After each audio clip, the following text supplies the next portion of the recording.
మనిషి యొక్క సర్వాంగాల్లోకి ఉన్నతమైనది శ్రేష్ఠ భాగమైన శిరస్సున ధరించేది, శ్రేష్ఠతను ఆపాదించేది. హిందువులందరూ తప్పనిసరిగా నుదుట తిలకాన్ని ధరించడం ఆనవాయితీ. ఒక వ్యక్తి సనాతన ధర్మాన్ని అనుసరిస్తున్నాడనడానికి గుర్తు బొట్టు పెట్టుకోవడం.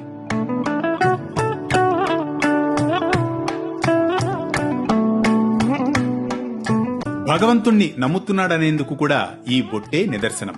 అందుకే ఆలయాల్లోకి ప్రవేశిస్తున్నప్పుడు తిలకధారణ తప్పనిసరి. బొట్టు ముఖ సౌందర్యాన్ని పెంచడమే కాదు, అది అనునిత్యం మనం జరిపే సంస్కారవంతమైన ఒక గొప్ప నియమం. కనుబొమ్మల మధ్యప్రదేశంలో వెనుకగా ఆజ్ఞాచక్రం ఉంటుంది.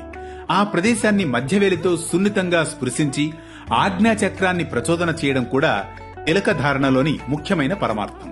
తద్వారా శక్తి ప్రసరణ సులభంగా జరుగుతుంది.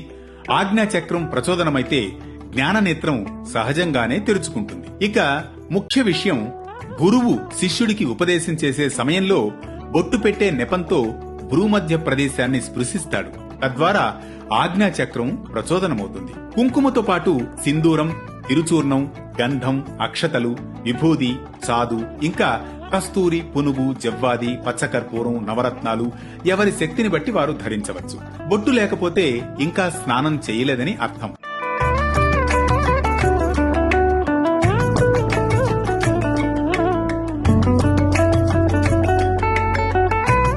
అంతేకాదు, శుభకార్యాలు చేయడానికి అర్హత లేని సూతక సమయం కూడా అయి ఉండవచ్చు. అంటే నుదుటనున్న తిలకం శుభకార్యాలు చేయడానికి, నిత్య నైమిత్తిక కార్యక్రమాలు నిర్వర్తించడానికి అర్హత ఉందని సూచిక.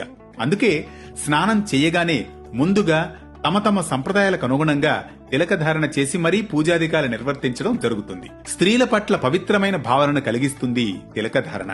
ముత్తైదువులైన స్త్రీలు ముఖాన బొట్టు లేకుండా ఒక్క క్షణమైనా ఉండలేరు.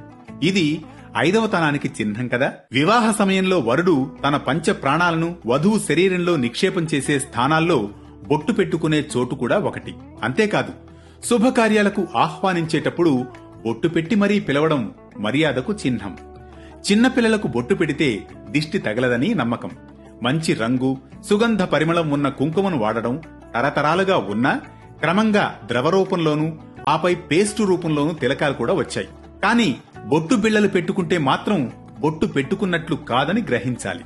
మనకందరికీ శుభ ఫలితాలనిచ్చే తిలకధారణలోని పరమార్థాన్ని తెలుసుకున్నాం కదూ. మరో ఆసక్తికర కథనంతో మళ్లీ కలుద్దాం పరమార్థంలో.